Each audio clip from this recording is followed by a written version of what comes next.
Hello and welcome to Mama Tales, a podcast on our collective motherhood journey. I'm your host, Sally Kuria. Parenting is a journey unlike any other. Just when you think you've figured it out, life can throw you a curveball. Sometimes that curveball looks like a child who sees and experiences the world in a different way, and for a lot of us, in a way that we cannot understand. Today, I am joined by Linda, a mom who has learned to embrace all the curveballs that have come her way. Thank Linda, you, Sally. welcome. Thank you. Maybe we can start with a little introduction of yourself and your Okay. family. Okay, my name is Linda Gakuru. I am a wife of one, the handsome son minor, and a mother of three. My firstborn is Nema. She's 21. My secondborn is Imani. She's 18. And my lastborn is Taji. He's 8. And I also have a puppy called Hercules, who's trying my patience in every possible I feel like that's time. the first time anyone has introduced a pet. So thank you. Thank you. He's still my son somehow. Yeah, because yeah. I have to raise him anyway. So that's basically my family, and I think the reason why I had to introduce the pet, he's part of my son's support system. Okay. He joined us when he was like a month, and he's been with us ever since. Now this is a 6 month of trying to mother a pet, and it's something else altogether. Yeah.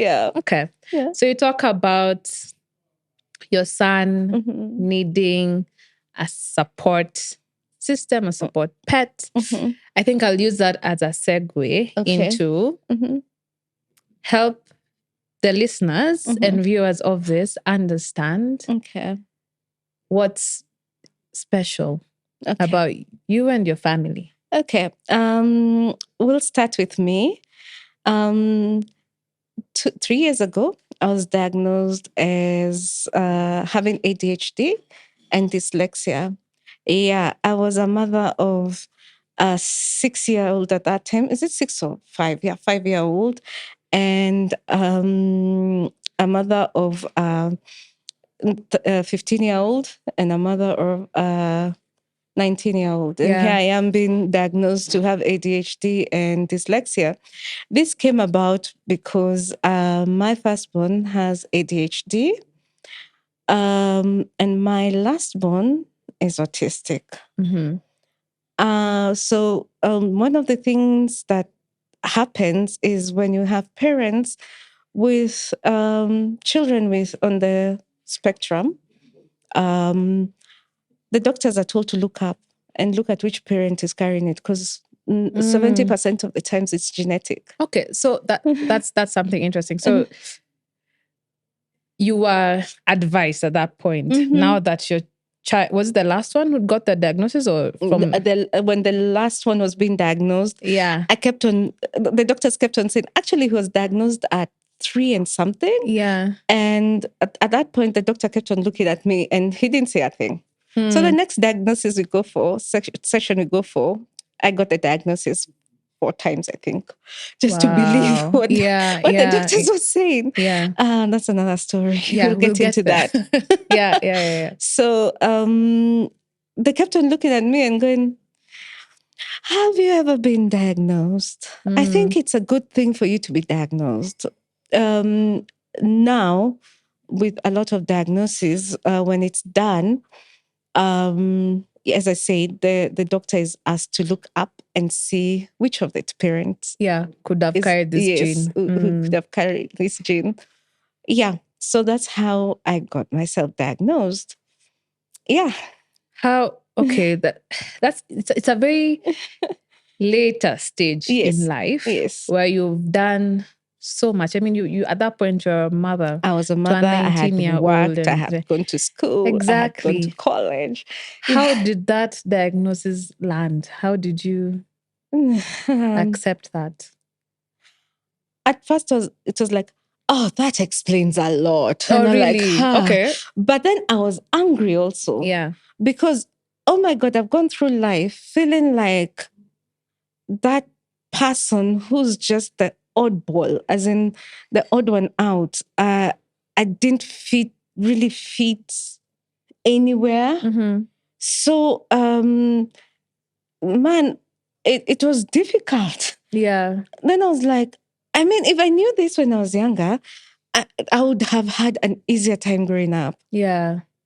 But then I stopped and I was asking myself, that many years ago, who would have thought to do anything? Yeah. Who would have thought to even give me accommodation? Yeah. Children with any neurological disability were called slow, because I was called slow. Mm-hmm. Were called stupid, imbeciles, very derogative words. Yeah. And they were put in special schools where they never learned much. And I had the telltale signs of dyslexia. And when, so I think to tell this story, Yeah. I need to go back to then when I started schooling. So when I started schooling, I remember the first nursery rhyme we sang was Baba Black Sheep. That's the one that comes to mind. Yeah, it stuck with you. It stuck with me. So I was wondering, wait a minute, the sheep I know they're not black.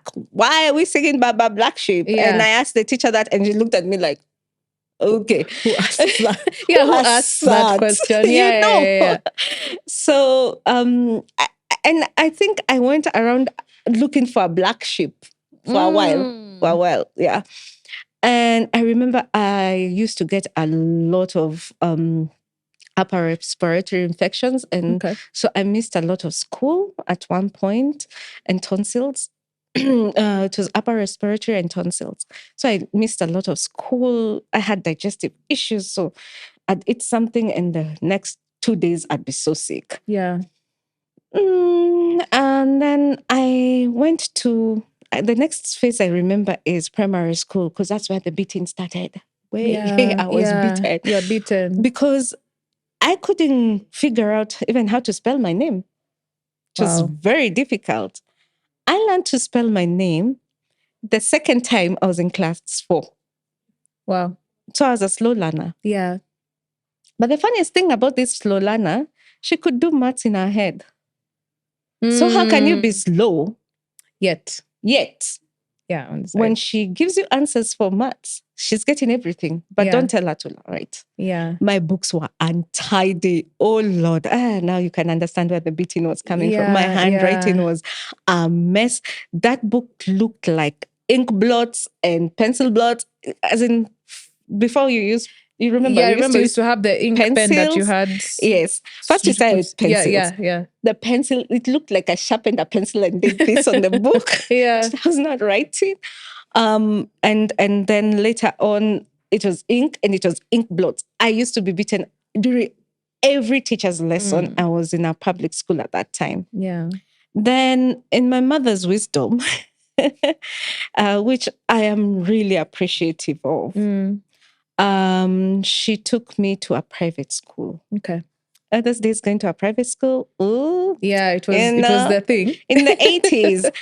You were a child, when you to a song for the non-English, non-Swahili speakers. That means you come from affluent. A very wealthy family. Yeah, but the good thing is that school, it's a missionary, it was a missionary Baptist school.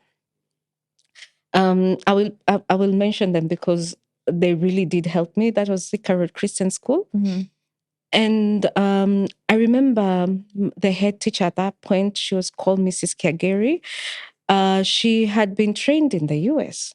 So when she came, she saw exactly the hallmarks of dyslexia and other learning disabilities. So when she told my mom, sorry, Mrs. Gakuru. We are so sorry. I'm so sorry. My mom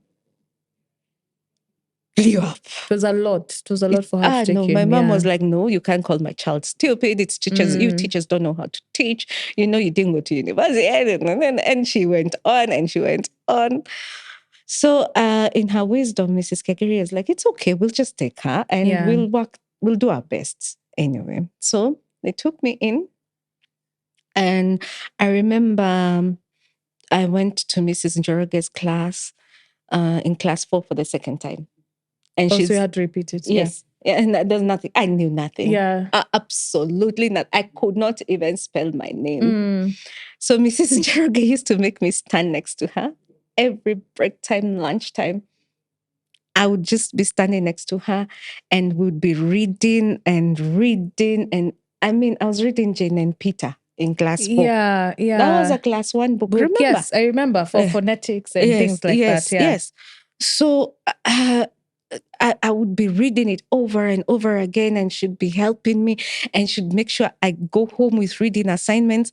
And the reading was in big letters, and wow, I started enjoying reading. Yeah. Actually, it's because of her hard work that I became an avid reader. Yeah. From then on, I could read storybooks. From here, oh God, I do books in a day. Yeah, which is something that you wouldn't have said. No, I hated books. Yeah. The only books I used to like, my dad was in the military, and he had these books that had a lot of, I don't know what it was, but it had a lot of patterns.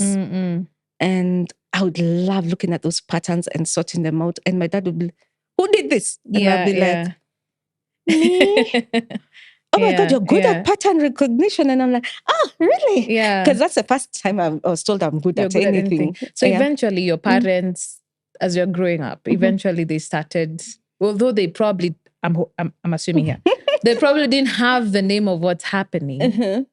Would you say at some point they started appreciating the person you are, or did that just never happen? That's another story. Yeah. ADHD is traditionally is a discipline issue. Yes. Not and so the first time I've had that actually. Yes, it's a discipline issue. Yeah. So I was beaten at home, at school, at home. I used to love school holidays because the beating at least would be in one place. It'd come from one place home. Wow. So I'm on top of the tree. Please remember, I'm a girl. Yeah, we should not be on top of in the 80s, 90s. Yeah. Which girl was on top of trees? Who was running around with boys? Yeah. Riding bikes? Who was running around with boys going from my window? Yeah, things that actually you're taking me back. things that we were typically not girl things. We should be playing with dolls and toy and being nice, calm and collected and easy. No, I was not. I was nowhere close to calm. I was that chick who always had a thing to do with things like that. Things, yeah. And now, since you didn't even have an idea of maybe what you are going through, when it came time for you to be a parent, were neurological disabilities anywhere near the your first mind? No, the first ADHD person I met was my daughter. And when did you discover that she had ADHD? When she was no, that's let's get into diagnosis. When do you find it? I like the way this thing is just evolving. Yeah. So I become a parent, and my firstborn was like me. So they always tell you that you will get a child who's she'd wake up. Yes, she'd wake up and should wake up. Run. Yeah, straight. We are running. As soon as she could walk, we were running. Yeah. Actually, she didn't walk. She ran. Yeah. And then we knew that's the way children are. We were first-time parents. Yeah, you don't know anything else. You don't know anything else. Yeah. So, children run and you need to hedge them and be always on your feet, controlling them. Then we have our second-born, and our second-born is this chill girl. Yeah. She's just chill. Yeah. She's looking at her sister at 6 months like... So like a 6-month-old is judging her. How old was your daughter at this point? She was just about to turn they have a 3-year difference. No, Yeah, she so had turned 3. 3, yeah. Yeah. So, and so please laugh. It's Please okay. laugh before I tell you this. Nicheke in advance. In advance. Because you do not believe my foolishness. So I take my daughter, the second born, to the doctor. I'm like, this child is not active. So you in your mind, the blueprint is the active one, jumping off the walls. That is what, and it's also very, and that's who you are. Yeah. So then this child this who's one calm, this one who's calm is like, there's a problem. No, there's a problem here, and we need to capture it early and intervene. That's it was your perspective. Yes. Fair enough. Yeah, because I've never met anything else. And I was exactly like her. Yeah. So my firstborn jumps on, that time the doctor is just looking at her, and I'm like, come back here. I'm trying to catch her. And I'm holding the other one, and I'm trying to just corral this one, and it's not happening. Yeah. So I was like, leave her alone. I just want to say something. And she's on top of the diagnostic bed, and she's on top of the sink, and she's in the cupboards. She's entered inside the cupboard. She's thrown everything down. She's gone in. She's locked herself. She's come out. She's walked around on top, as in she was walking in such high places and coming down, and she was under this and everywhere. And this is in a whole of 2 minutes. And I'm like, this is normal to me, right? And then when the doctor, so at this point, the doctor was like, okay, now my daughter was stepping on this side of her seat, behind her, and looking down at her like from over her. I can picture that. Yeah. So the doctor is like, the problem is not that one. That one is a perfectly healthy baby. The problem is this one who's above me right now. Hi. Gosh. This one. Yeah. I think you need to go and see a certain doctor who deals with this. So fast forward, went and saw the doctor, and he was like, she typical ADHD. And by the way, this is the first girl I am seeing with the textbook signs of ADHD. And what are these signs?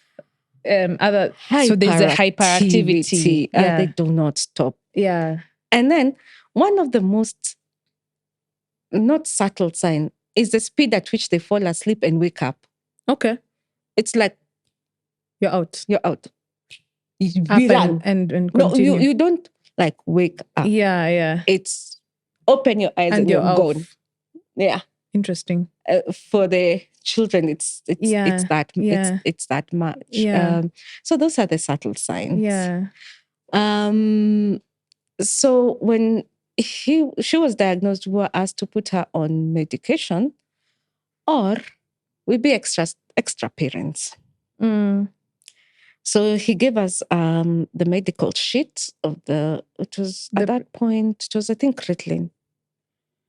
And I went and read it, and then did a bit of research. That time, Google didn't have too much. Okay. Yeah. So I did a little research. It's a long time ago. Yeah, 2000 and what?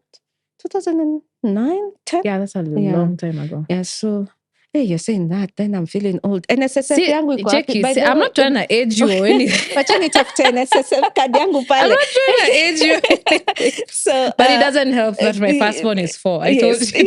Yes, I know. I was just joking. Anyway, so I read a bit about it, and I was like, no, that is the devil's medicine. So no medication. No medication. Mm-hmm. So we learned, we started learning and seeing what triggers her. And we actually bought a book online and had a friend ship it to Kenya. Yeah. I read it from cover to cover. We changed her diet. We avoided colored foods. We avoided sugar. So anything that could trigger. Yeah. For the longest time, my daughter believed that hibiscus tea is juice, is soda. Okay, because but then side chat. I remember before I got kids, I used to be like, the parent is their God. True. If I point to my nose and say that is called an ear, who are they to? They will never disbelieve doubt you. Yes. You know, and I was like, yes. I can probably trick a child that way. So I assume even for your daughter, you're like, it soda worked. is hibiscus tea. Yes, and it was. I used to sweeten it with sugar, or I think it was aspartame. At that point, we didn't know the dangers of aspartame. I don't know what is aspartame. Aspartame is an artificial sweetener. Oh, okay. Apparently, it doesn't exit the body very well or something, and it causes other issues. So at that point, I didn't know. And stevia is better. Yes. Stevia at least I've heard about stevia. Yeah. And so she grew up knowing that is soda. It's soda. And that is juice. Yeah. Just the other day, she's like, "You mean hibiscus tea?" You guys were lying to me. Yeah. And she was like, I think 17. It's when she discovered that hibiscus tea is not soda. Yeah. But you were doing what you had to do. Yeah, we had to do that. And we used to run her down. We would make sure that energy is spent.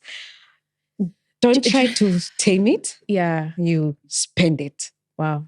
So flying kites in the morning, early in the morning, we'd be flying kites. We would be going to the play field for a school, would ask for permission, and she would run and swing and just get that energy spent. Out, yes. Yes. Then go home, eat.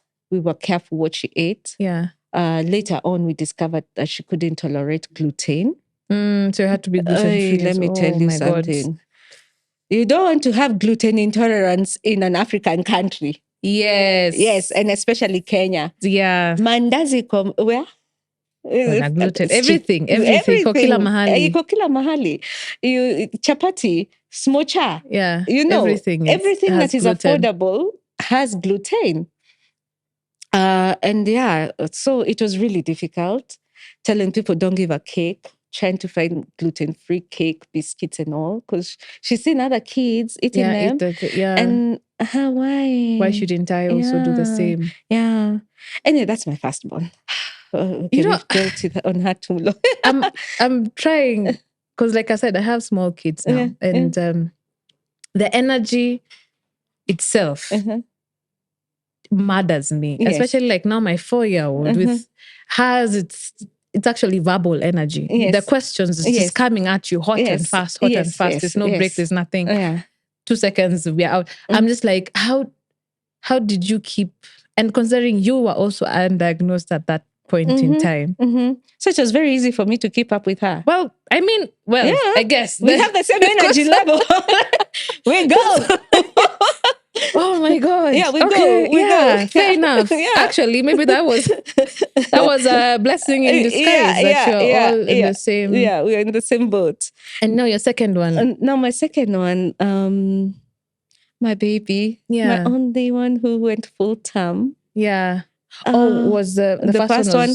And no, she was always in a hurry, even in intro. No, she was in a hurry. She wanted to come like yesterday. Yeah. So she wore out the placenta, I think, because there was no other explanation. She wore out the placenta. She had to come in at just before 7 months.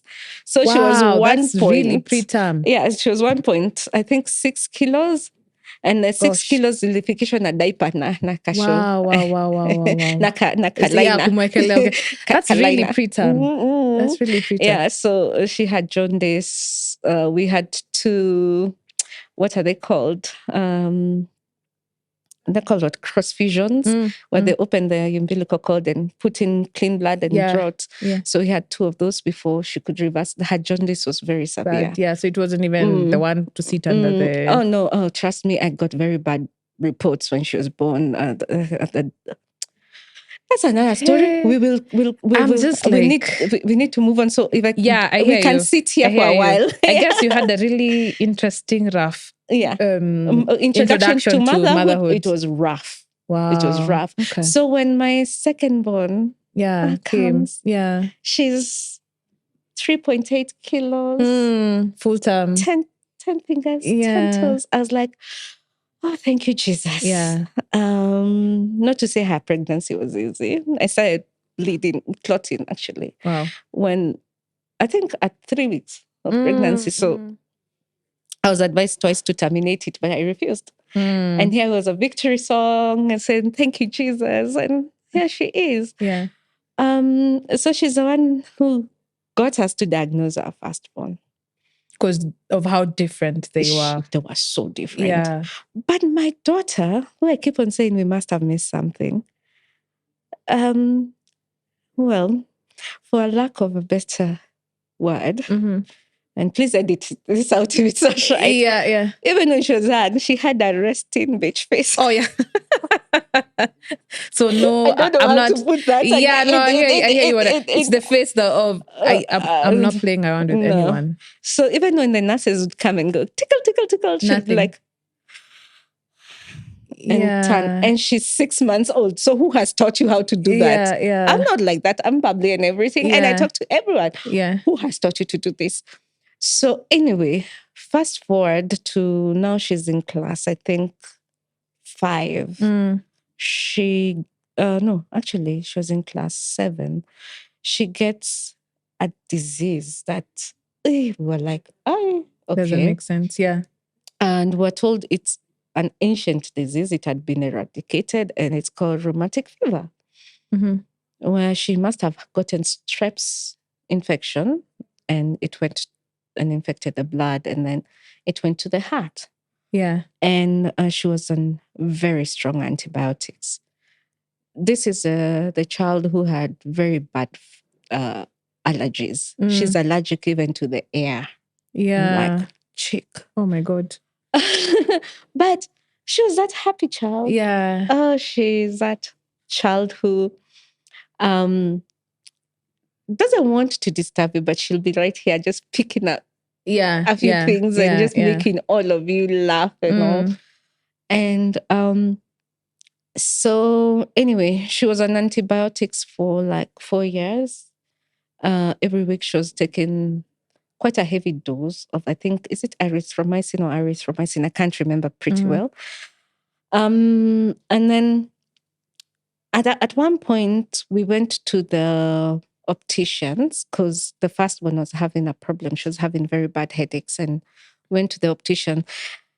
And I tell you, Aki, doctors, Aki, the way they find out things. So we all have walked into the opticians and my eyes are looked at and the optician is like, hey, this keratoconia, I have a condition called keratoconia. So they were like, hey, this keratoconia is really getting aggressive. So you need to now start wearing contacts. So I started, we were debating on that. And then I told him to check my daughter because there was always a fear that because she really looks like me and has all my habits and everything, she's the one who might get the keratoconia. And the optician is looking at her eyes, but looking at my daughter, the second one, and following her around and is like, this one is just the light. Sit here. Do you mind? Yeah. So I'm like, okay, now that we're here, and anyway, it's free. Yeah, might as well just get her checked. Get her checked. And they did all the tests, and my daughter came and looked up, and when they did the eye thing, and she was like, "Mom, you're so beautiful. Oh, nice to meet you." So she wasn't seen. She wasn't seen. Wow. And I broke my heart. Yeah. And she's like, "You're my daddy. Oh my God, you're so handsome. Yeah. Mom, look at the flowers. Look at the flowers. And this is my sister. Oh God, look at you. You're the one who, sisters, as usual. And she's outside and she was allowed to go outside and she's looking at flowers. So this is like the tester things that they put on your face. Yeah. And I'm looking at the doctor and I'm like, what is going on? Yeah. Oh no, she's the one with the keratoconia, not this one. And it broke my heart. Yeah. And it really broke my heart. So apparently that point when she was sick, it aggravated it. So she had even lost more eyesight than I had. And she just didn't know. You don't know you're not seeing. No, it's true. Fair enough.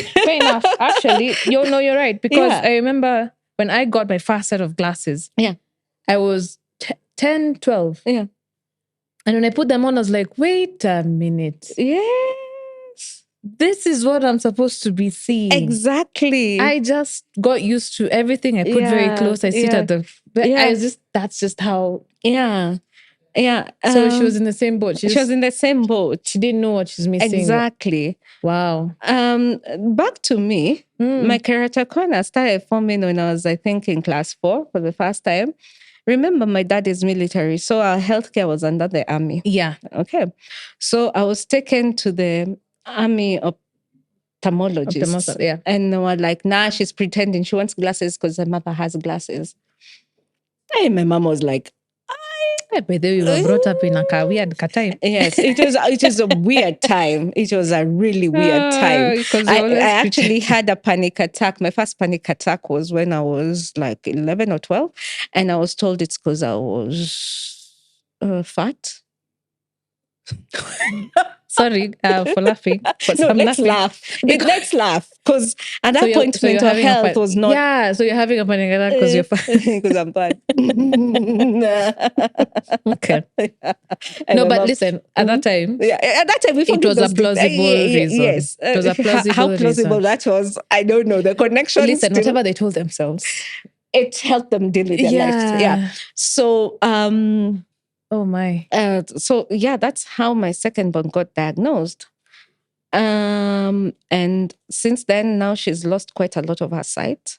Okay, it's a progressive. It's a progressive. It's a progressive condition. Yeah. That just it does stabilize. But before it stabilizes, it can be very scary because it ends up in 2 ways. Yes, it will stabilize and you're blind. It will stabilize and you still can see. Nobody can predict that. So right now she has about a 16th of the eyesight that normal people have. I remember, this is heartbreaking. On her 18th birthday, she's like, other people turn 18 and get their DL and they get their ID. I got a +1. I'm turning blind. And I was like, oh no. Devastating. That is especially when it's something that you can't fix as a parent. You're just like, I think the most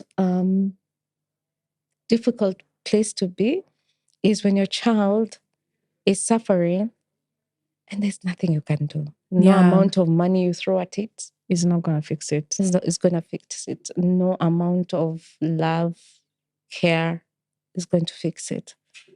So I'm praying for a miracle. This is, if there's something my children have done, is deepen my faith in God. Yeah. And just trust in Him for every step of the way.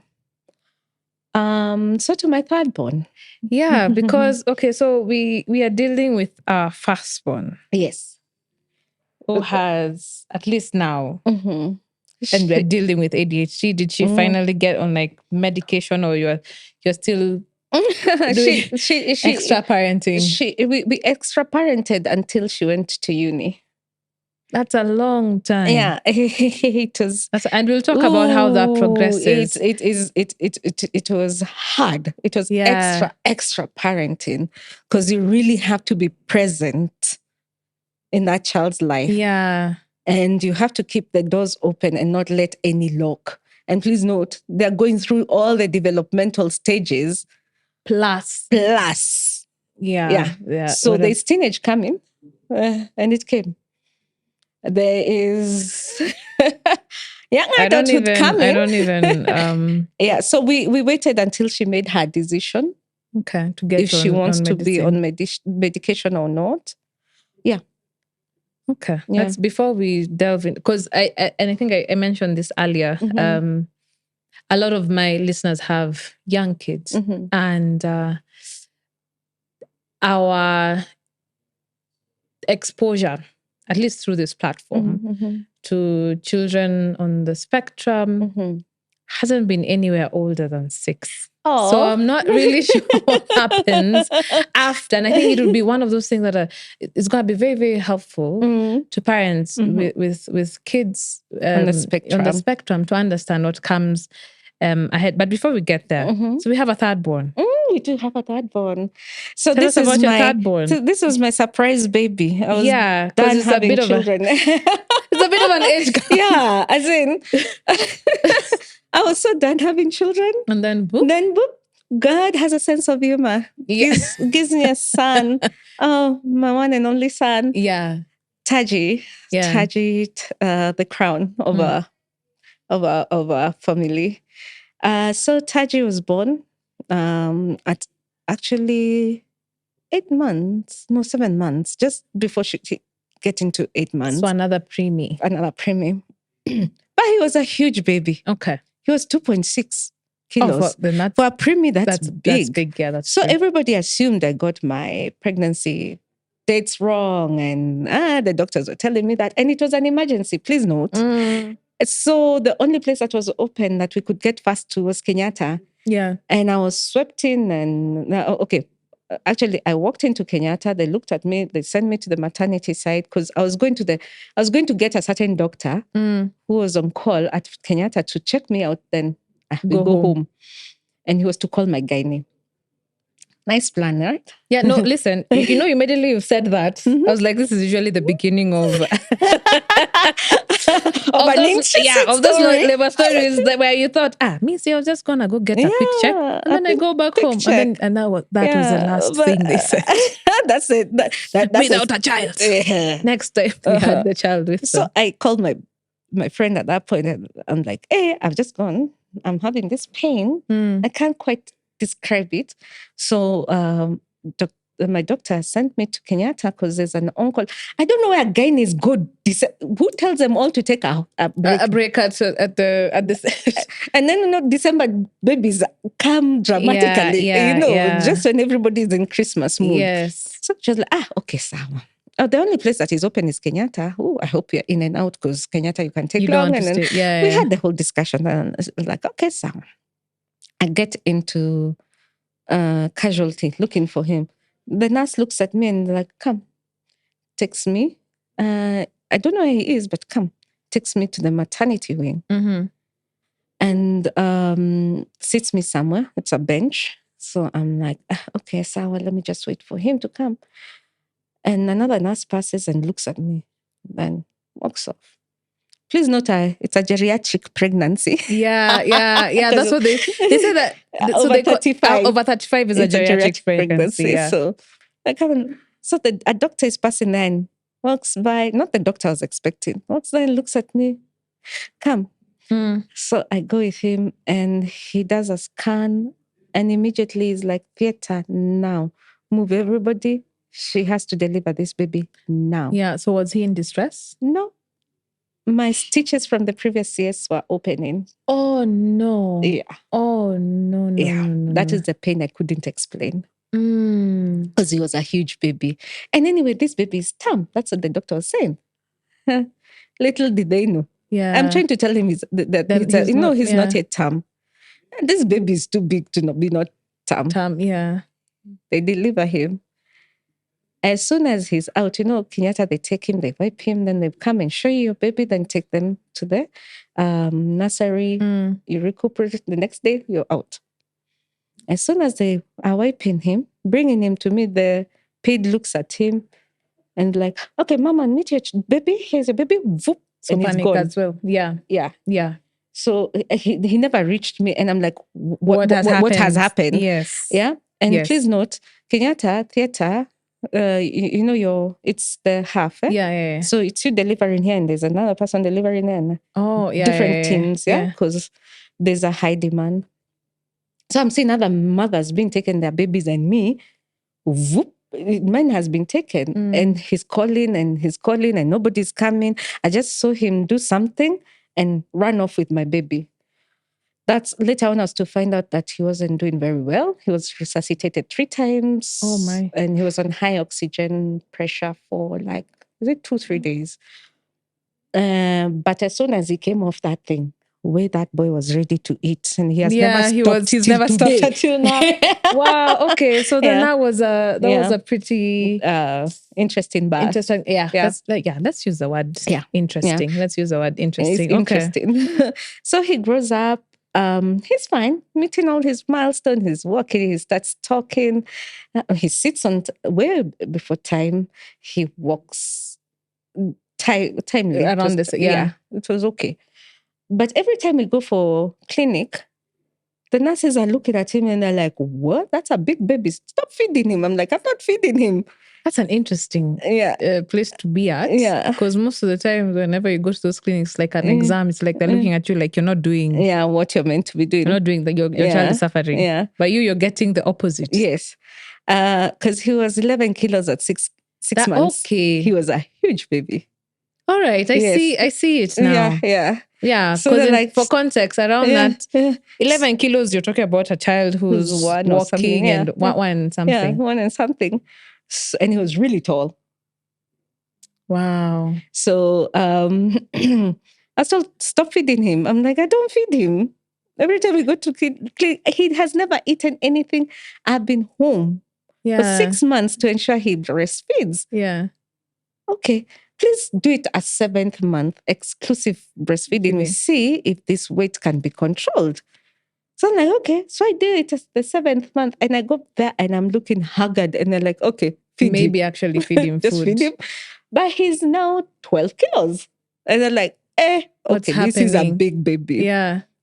And that baby has never slowed down growing. Even right now, he's above my height. He's 8. He's above my height. So he's 8 and for context, you're around, are you 5 feet? 5'3" on a good day. So he's 5'1". Yeah. And he's wearing shoe size 5.5. And he's taller than, he's soon be taller than me and his sister, his second-born sister. Yeah. Interesting. Yeah. And like your firstborn, is he on the spectrum? Yeah, my firstborn. Now, with the new definition, I think, did I mention about the definition of ASD? Not when we were recording. Okay, so with the new definition of ASD, yes, my firstborn and my thirdborn are on the spectrum. Because the DSM-5 TR reclassified Asperger's, dyslexia, hyperlexia, which other one? ADHD, dysfigure. It reclassified them as ASD. So it's autism spectrum disorder. DSM-5 stands for Diagnostic Statistical Manual. Yeah. Yeah, it's used in diagnosis of mainly neurological and mental issues. Yeah. So he's the two of them are on the spectrum. My second-born, I think I missed something. I'm going to. You're gonna. I'm going to ask her. Now she's 18. I need to ask her permission. To do this. Yeah. So then, I want you to. I don't know if the question will be before you were diagnosed, where you have your own idea of what's going on, but what would a day today in your life look like, especially when you knew the special needs of your children? Okay. For somebody looking into my life, they would say it's overwhelming. Okay. But look at this. I have the energy. Because yours. Yeah. I said, blessing in disguise, right? That it is. Yeah. So it was overwhelming. Yeah. But it was fun. For me, I enjoyed the challenge. It satisfied my need to do something. Yeah. Because you have... Remember? Yeah. Action. Yeah, you need to do things. Yeah. But the thing that people seem not to realize about ADHD, progressively, you struggle with a lot. You struggle with depression, anxiety. That's the side they don't tell you about. They don't see. Especially at teenage, when hormones are kicking in, there's no reason for you to be depressed, but you are. It's a hormonal thing. We don't react to hormones the same way neurotypicals do. Yeah. And so if it wasn't for a therapist at Kenyatta who looked at my daughter and told me, no, that time she was a teenager, now the firstborn, when we had taken the thirdborn for occupational therapy, who told me that she needs counseling. I wouldn't have known. Yeah. All I thought, I was raising a very sad child at that point, because it hit hard. It hit hard. You know what's interesting to think about is that this hyperactive child with ADHD, now when they're getting into teenagehood, it transformed to the other side where she was getting very sad. Yeah. So it's good. Like, how did that transition? Okay. She started by coming and telling me, "Mommy, I want to cry." Just out of the blue. Out of the blues, nothing was wrong. I'd asked her, "Are you hurt? No. Is there anything that is happening? Did anybody hurt you? Do something bad to you?" Because I'm mama bear. Yeah, of course. You want to protect your child from anything. And I have done that physically, and I won't even ask, but I hear you. No, we won't go there. We won't go. That's why I think every mother who's you understand what that when you need to show remember up. I really had to be in her life. Yeah, you did. So I knew something was off. So she'd tell me, "I just want to cry," and I'll tell her, "Cry." And that child cried. And cried. And cried. And I'd ask her, then after a cry session, I'd ask her, "Are you feeling any better?" She's like, "Yeah, a bit." And then she would continue with Nene and then have another meltdown. 2 weeks, 3 weeks in, she'd come and tell me, "I want to have another good cry." And I'd be like, "Okay, cry. I'm right here." And I would sit near her, but not intrude in her space, and just let her be and just cry and just allow her. And I wouldn't talk her out of it. And you see, that's the thing. When you're going through that as a teenager and somebody's here beating you, telling you, you shouldn't be doing this. And it's something that you don't know, even you don't know how to process it. So giving her the space, I think is one of the best thing I did, because I didn't understand also. I remember going to a doctor and asking her, "Am I raising the most saddest child on this planet?" Because she really cries. And she's like, "No, it's teenage." But didn't explain it better. So when I went to Kenyatta, that's when I found out that there's another side of ADHD. It's like a cycle. So when you were taking your third child? Yes, for OT. Yeah, right? Occupational therapy. That's when the therapist at Kenyatta told me that my daughter needed therapy, psychological therapy. If she did not tell me that, I wouldn't have known, because she really used to cry a lot. You see, ADHD is cyclic. One time you're up, the next time you're down, and you're up. And it has nothing to do with how you, I don't know how to put it. It has nothing to do with how you're feeling. It's just our neurons don't work the same way that other people's do. They don't fire. It's an actual physical response that's happening to what. It's not a depressive thing. It's not. There's a difference between that depression and the other depression. I hear you. So this child, I'll just investigate what has happened, what is going on, and everything would be tick, tick, tick. But she's really, really sad and she really wants to cry. And I'd let her cry. Until that therapist walked in, I had gone to doctors and asked them, "Am I raising the most miserable child? What have I done wrong?" And that's a thing that all parents with neurodiverse children go through. What have I done wrong? You always just put it back to me. yourself. Yeah. So she started therapy, and with a lot of therapy, she learned that it was not her fault and it was okay to feel those things, and she learned how to handle that situation. Because at this point, remember also, she's in high school. She's in Form 1. The last thing I'd want to do when I'm in high school, when I'm already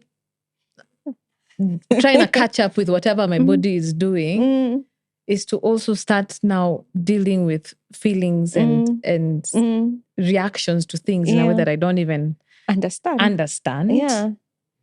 And please note, your mom is not also very knowledgeable Also, at me. That's me. But I'm trying to figure it out as we go. Yeah. Remember, I had been warned that I have to be a very present parent. So we are figuring it out as we go. And that's a lot of pressure. And now that, right, I think it is a misconception, this idea that, at least how I understood it, is that ADHD, you're just like up there all the time. You're jumping off the walls and things like that. And then there's something that you also brought out with you being brought up, where your parents' answers was always, let's whoop this child to understanding. Yeah. So like, what are some of these misconceptions that come up with especially neurodiversity in children? And kind of like those outdated things that we need to, just put in the bin, throw away in the middle of the ocean. Yes. Now, as I've said, neurodiversity is a difference in how your neurology works. Yeah. And it is a disability, just like any other disability. The same way you can't beat a blind child to see. The same way you can't beat a deaf child to hear. Yeah. Or a physically impaired child to walk or hold something. If they're missing a limb, they're missing a limb. Yeah. Or if they have a deformed limb, they have a deformed limb. So what would you want to beat?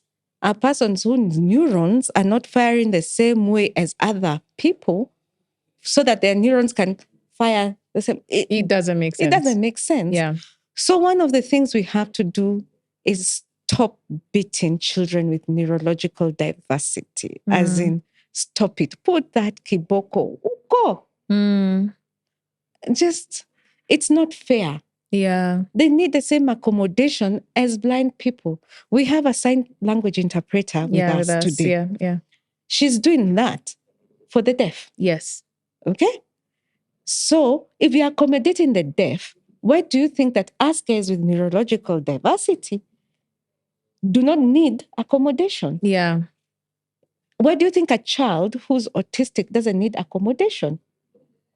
Yeah? The same way, so that the deaf people can be integrated into society, we've learned how to sign. And I think everybody in the world should learn how to sign. Yes, 100%. 100%. Yeah.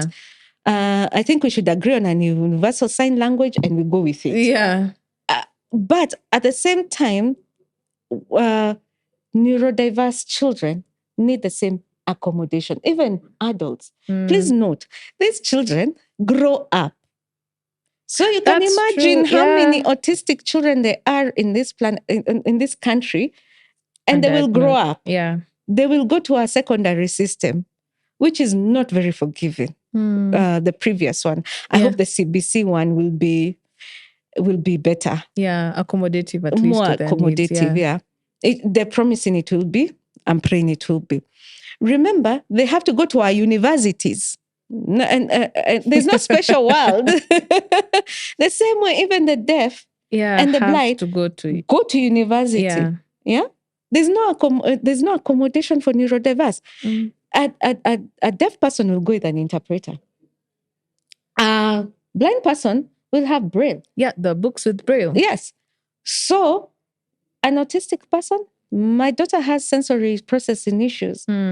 And I am blessed, and she's blessed to be in a university that will allow her to go with noise cancelling earphones to class, and the lecturers won't have a problem with it. Yeah. But just imagine if she was in a university that did not have a special ed section, so the lecturers are not exposed to these neurodiverse children who need noise cancellation. As you're lecturing, they need to cancel out your noise so that they can understand you. What you're saying. Funny, that you raise a fair point because, and this is why sometimes parents and teachers opt to beat. Yes. Because it looks like rebellion. Yes, because you can't see that in this. You see, you don't. Yeah, you can't see neurons. Yeah, it's like this. I had a guest once who would say that her child couldn't sit down. Yes, like the sensation. of sitting down was giving her actual pain. Yes. I couldn't touch dust my whole life. So you'd be even told right you don't now, like cleaning and I'm told Nimaringo. Nimaringo. Yes, because even right now, I can't, it gives me physical pain. I have to wet my hands to touch anything. dust. Yeah. Me, at my old age. Yeah. So you can imagine A child. And that's sensory processing disorders and ADHD, autism, all those things that I mentioned before. 90% of them have sensory processing disorder. Get distracted very easily. Yeah. So there are coping mechanisms that children can be taught. And it's tragic, very tragic, that right now the estimation is 1 in 3 children. I think I might not. We'll fact check that. I will fact check and add it at the bottom of the screen or at the description box. Yeah. So it's, I think 1 in 3 children has a neurological disorder right now. Actually, they're saying it's on the rise. No, it's not. We're just diagnosing it. We are just diagnosing it. And remember, we've become a very isolated society. Okay. Right now, we are at the face of society where entertainment has become singular. I can watch a movie alone. Yes. I see what you mean. Yeah, I don't need to be with people. Don't need to. Let me ask you, when was the last time you went to a social hall in your community? Do I even know if one exists? Okay, when was the last time you went for a chief baraza? You're asking very hard questions. Exactly, because at that point, that's when community socialization was there. The TV was one. So whatever you watched, we all watched it. So there were opportunities to teach, opportunities to learn. So let's go back even further. We used to, the way we were raised, and I think that's why even my parents may not have picked it up early, the way we were raised, the chickens wake up, you wake up. Yeah. You have breakfasts, you unaosha. Sura chap chap chap. You go to and the you're chicken. out. Yeah. They come back home, you come back home. So all this time you're socializing with other children, you're playing, they're talking, so you need to talk. Yes. So even a slow talker, then eventually will be pulled out of that. Because the best therapy for any autistic person is socialization. Yeah. Which now has become very isolated. Yes, I hear you. Right now, you told me you're a mother of a 4-year-old. And how many times has your 4-year-old been picked by other kids? And they're running in the streets and they're going and they're playing and no, that's the way we grew up. It's not happening. So as kids, we had the best therapy on this one. It was free and it was priceless. Yeah. That's why a lot of autistic people were not picked up then. All they were called is slow learners. And unfortunately, in my community, in French, in my French community, it was said "nekerimo." And be put at the back of the class. Yeah, and nobody would pay attention to them. Yeah. And if you got whatever grade you got, by then it would be the laughter of the village. It's true. So there was a lot of stigmatization. Mean, actually, yeah.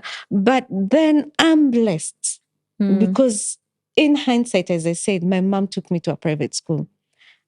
From that, I was even able to make it to a national school. Yeah. Then, wakati you had to make it. Yeah. Yes. If you do not, you're just out. Yeah. You're just out. I was that intelligent. From a girl who couldn't write her name to now we are in a national school. Yeah. I was at the top of my class. And this is what you mean by accommodation, because you just need... I just needed somebody to believe me. To believe you, and to believe that I can learn. Because it was weird. How can you get 100 in maths and get 0 in everything else? Everything else and just the doesn't maths, make sense. The word had to be read for me. Yeah. So, but I hear you. Accommodation is so key.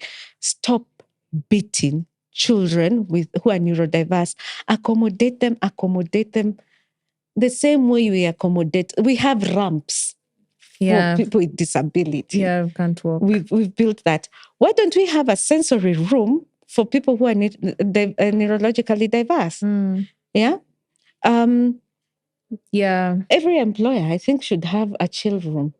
A chill room where you can just go and dark lights and just... Because you were employed for a long time. I've been employed for the longest, yeah. How did you handle all your needs in a world that probably didn't take care of that? It doesn't still take care of it. Okay. In a world that still doesn't take care of it. To be fair enough, we're still trying to fight for nursing rooms. Yeah. That's the thing. By the time we get the nursing room, as I said,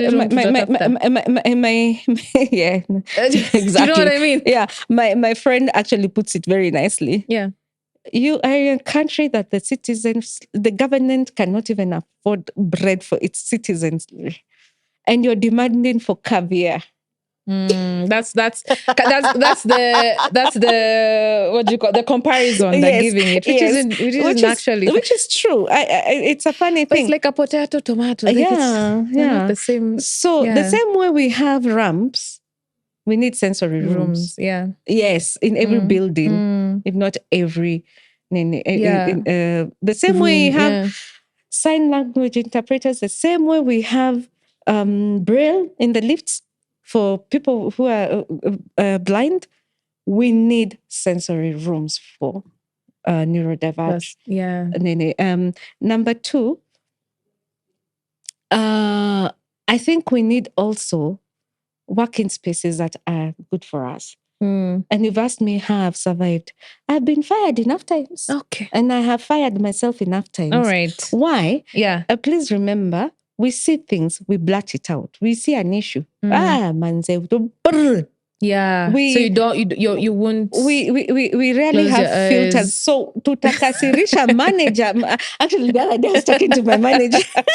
I just come from doing my psychology exam. Yeah. Yeah, this is a ADHD thing. Yes, I'm in real estate. I'm in sales real estate. That's what I thought you were doing. Yes, but I have just finished studying to be a counseling psychologist. Okay, that's a passion project. All right. So I'd gone for my exams. And then I called my boss and I'm asking him something. And I'm like, I'm sure you missed me. Oh, and then I was like, I'm sure you've missed me and you've enjoyed the break. And he's like, what break? Of not having me around? Yeah. Oh, yeah, because managing you is like managing 5 people at the same time. And I was laughed out. I'm like, that is so true. Yeah. I see problems and I attack them. And the way I go about it, a lot of people think I am attacking them. So it might rub off. Yeah. Okay, so let's say like I see a problem. You're going to face a potential problem or I see a potential solution. I go at it tunnel vision. Yeah. Which can be very annoying. I will interrupt you. I'm learning not to interrupt. Yeah. Which is really psychology. You need to not interrupt. Yeah. So I'm learning how not to interrupt. So I'll interrupt you. The way I've put it, because I'm using logic, people take offense and think I'm making them feel stupid. And it doesn't help that I went to a national school. The national school I went to, everybody believes. Yeah. I'm about to say, I don't know if I can say, I'm about to say, is it alliance? Yes, it is. What alliance? It doesn't matter. There's a running theme that we can't sleep if there's someone from alliance. Exactly. We'll have to know. So, it's not true. It's not because of that. It's just that I saw a project and I saw a problem or a solution and I'm going after it. Yeah. So, my bosses have learned, give me the hardest thing to do. And I will do it well. We've had a project nobody else wanted to handle. Yeah, it's been my baby for the last 3 years. And you just grabbed and that. I've gone at it and we're about to finish it. Yeah. It's actually, I think that obsessiveness is something that employers should also just look as a positive. You look at it as if you take what I have and not take it as an affront to you, Yeah. or I'm looking for, it's not political. And just take it face value, because us guys don't know how to play games. Yeah. We are so, You're what you straight see to is the what you point. get. Yeah. Yeah. We are not looking for something from you. Yeah. Anyway, that's my work life. I tell you, if I told you everywhere I've worked, we'll finish. We'll be here for like, the sun will set. and that's the thing about people with neurodiversity. One of the hallmarks is we rarely stay in a place for more than 2 years. Yeah. As in, we get bored. We'll get ourselves fired. Or we'll fire ourselves. Or we'll fire yourselves. We'll get bored. Yeah, we will walk up. As in, and especially if there's nothing new challenging, we become destructive. We become very destructive because we look for something to solve. Yeah. And sometimes there's nothing to solve. But you have to find something. We have to find, because we feel that need. That's why we were put on this planet, to solve problems. Give us problems to solve. And I want you to solve a problem for us here. Yes. As we're coming to the end of the episode, I want you to talk to that parent who has just discovered that their child is neurodiverse. What does the future look for them? And where can they find support? Like, what would you have loved to hear? Or what would you even have loved your mother to hear and your dad? Okay. So I think for every parent who has a neurodiverse, or child has been diagnosed to be neurodiverse, you will be shocked. And that's very normal. Yeah. Please go through the shock. That's interesting. Yeah. You will be angry. You have the right to. Trust me, it's so difficult to know your child is different, because you see, for the mother, you were pregnant for 9 months and your prayer was not to have a child with a disability. Yeah. And especially an invisible one. Yeah. So you will be angry with God, with rage. I encourage, as a psychologist now, encourage you to rage. You will start bargaining. Oh, yeah, God, if you can only speak. Yeah. Oh, yeah, God, if you can only stop spinning. Then I'll do this. And then I will pray. Oh, yeah, God, if you can only stop, get potty trained. Because like us guys, we got potty trained this year. With your 8-year-old? In my 8-year-old. So at 8 years old? Yes. Wow. And then you might go through depression. It's a very, very difficult place to be. And depression, please go through it. Get help, go through it. And then will come acceptance. Don't rush through those stages. And for the psychologists out there, I know that's the grief process. Yeah. It is. It is grief. Actually, parents with children with who are diagnosed with any disability go through the grief process. Yeah. And it's called intrapsychic grief. I will add it in the show notes and the description box. The enunciation, I think, is what I'm struggling with. Yeah. The reason why it's called intrapsychic grief is because you had a dream. Your child, you dreamt that they will run, they will play with other children, they'll kick a ball, they will, the growth process, and it will be normal. Now what you're grieving is the child who you would have had. Yeah, that's a hard one. The child you would have had. Now what you need to do is go through that grief process. Please reach out to a counselor. It is very important. And especially a counselor. I know we are few who have gone through this process. We have been in your shoes. Yeah. Go through the grief process. Then, and the thing is, this grief process, unfortunately, I don't know if I should put this right now. I hope it won't make you too hopeless. No, yeah, it's because it doesn't end. Yeah. Because they'll turn into teenagers, and other teenagers will be going out and doing all these things, and your child is still a 6-year-old or a 3-year-old, or is struggling with social interactions at that point. So they're interacting differently. So this grief, it will go on for a while.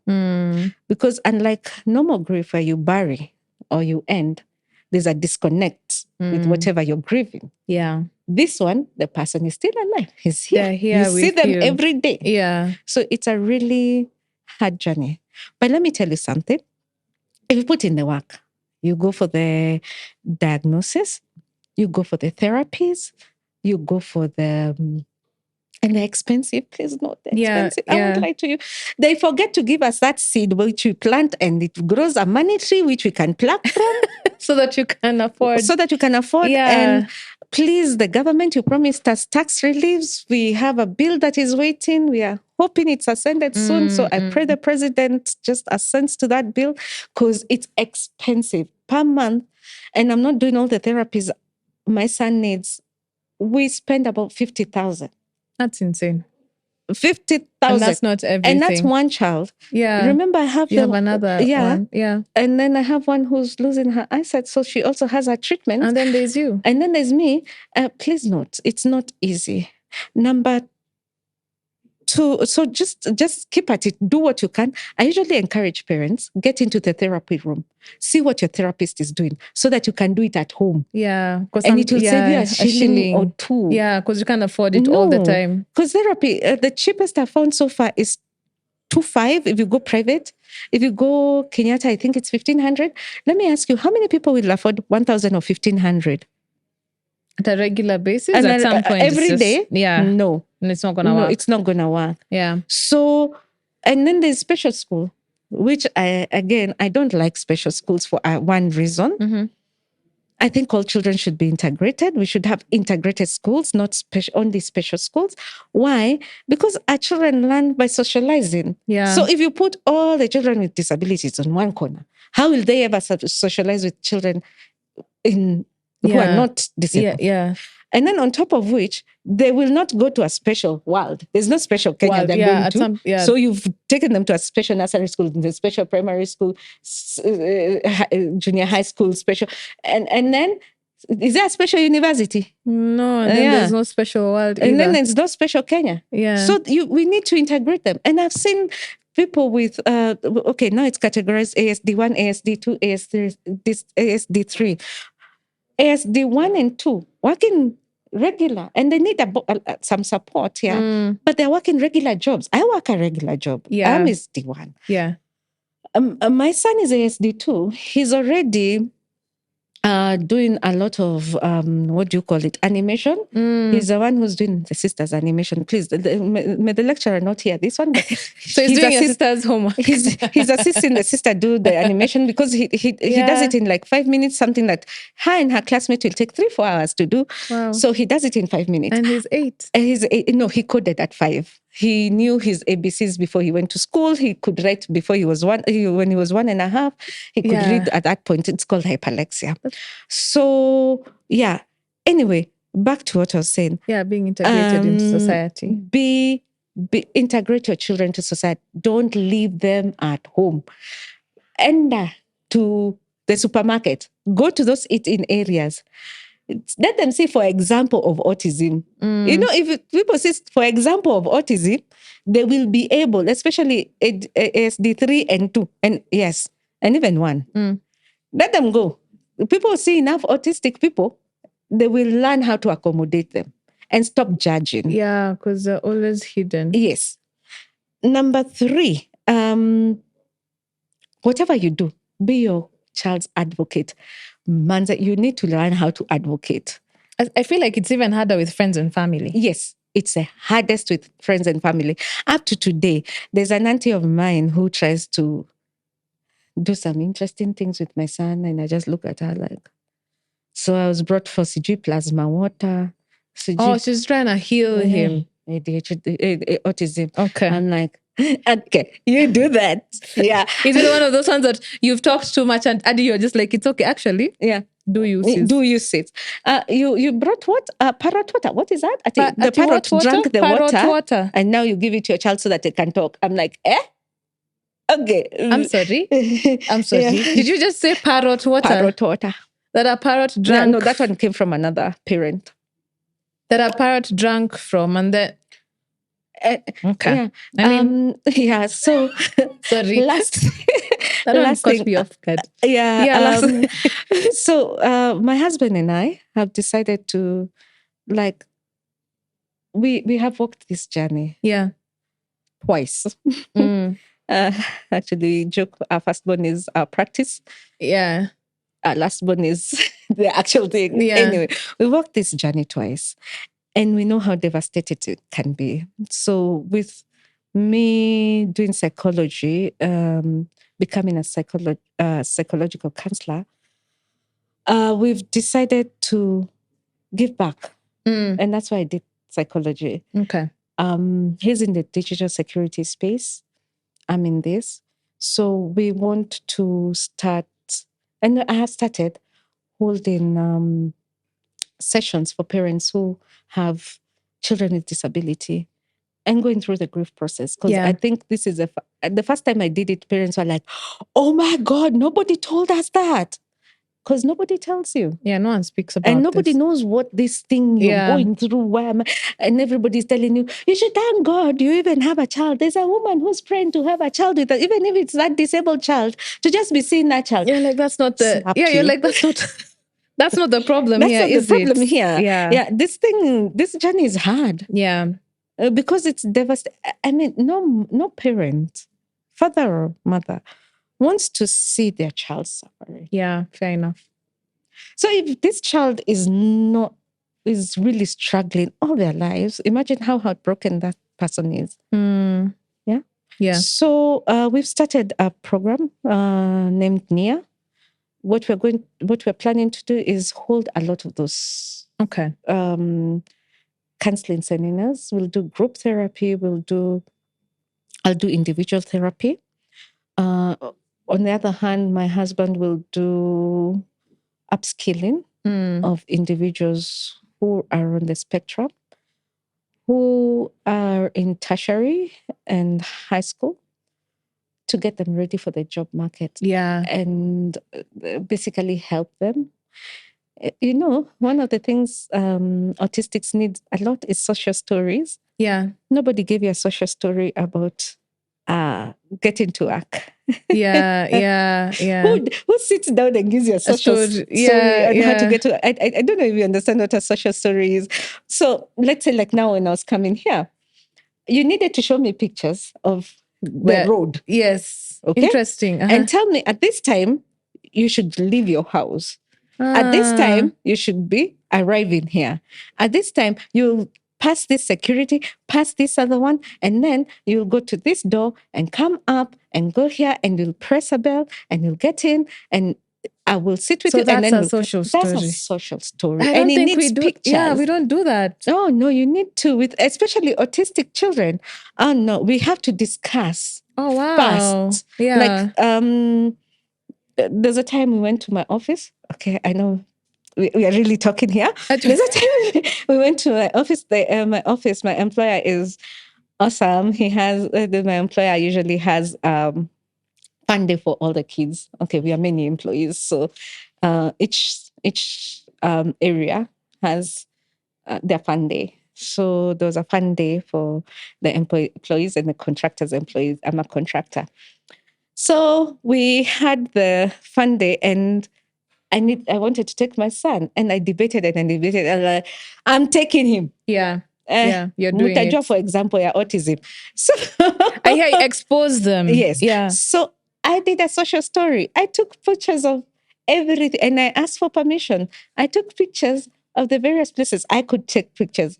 So from the drive home, and I wrote a story. This is what is going to happen. We are going to have to do this, and we're going to do this. And here you're going to find these people. These three gentlemen will take you, and they'll check the car, and then we'll go down, we'll park, and then we'll walk up and go to the fun area. You'll be given a band. You'll go and you'll do 1, 2, 3 activities.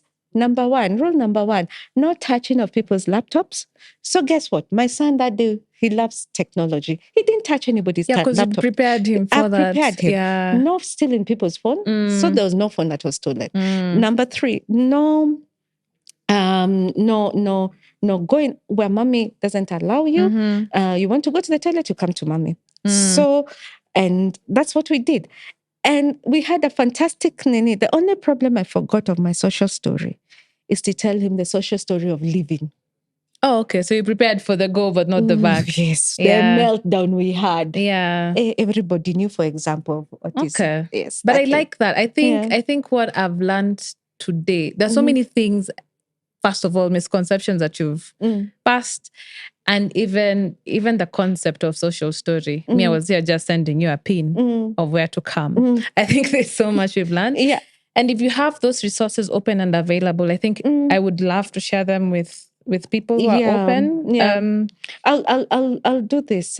Let me set up. We are just starting. Yeah. Let me set it up. But there are other resources that are out there. Right now, one of the best support groups on Facebook is KAA, Kenya Autism Alliance. Very good for autistic parents. Another good resource is Through the Roof. I hope Jackie won't mind me giving her a shout out. Jackie Mathaga and Dr. Jane Morori are doing a fantastic job supporting parents with children with various disabilities. Yeah. There is Isola. Isola has been a lifesaver to us because they have this whole app where you can do therapy with the online therapy. Fantastic. Just go there and look for that resource. Yeah. They have an open day on the 14th of December. If this will be out by then, you can go check them out. They're on Kiambu Road. And then there is also Differently Abled Society of Kenya by Alice Mundia. Alice is doing a fantastic job. Jimmy, guys are doing a fantastic job. These are people who are working behind the scenes with children with autism, basically. Because we've had a lot of attention for the other disabilities. Now they're doing neurological disabilities and they're doing a fantastic job. Yeah. Okay, thank you so much. You're welcome. For all of those resources. I will link them again in the description box and show notes of this episode. Yeah. As we wrap up, Linda, I want to thank you so much for sharing your story and that of your family. Thank you. I also want to thank MasterCard Foundation and Enable for making this happen. It is important that we amplify the voices and experiences of those who need to be heard. We are getting to the end of the year, and I want to thank everyone for all the time and hours you've listened to Mama Tales and the stories that you've contributed. It's been a really fantastic year, and I'm looking forward to the next one. Please do remember to follow us on social media. You can find the podcast on Instagram and TikTok at Mama Tales Podcast, and we have a bi-weekly newsletter that I love, and I will possibly invite you to write for this. I have just thrown to you right now. Hopefully we'll be able to send that out over as well with all the resources that we've discussed in this episode. All right, everyone. Till next time. Bye. Oh, sorry. Before I leave, I want to thank our beautiful sign language interpreter, Ms. Korech, for all the amazing work that she's done here. If I am able to have a sign language interpreter for most of my episodes, I will 100% try to do so. That will be fantastic. Yeah, I think you always learn something here and there. All right, guys, till next time. Bye.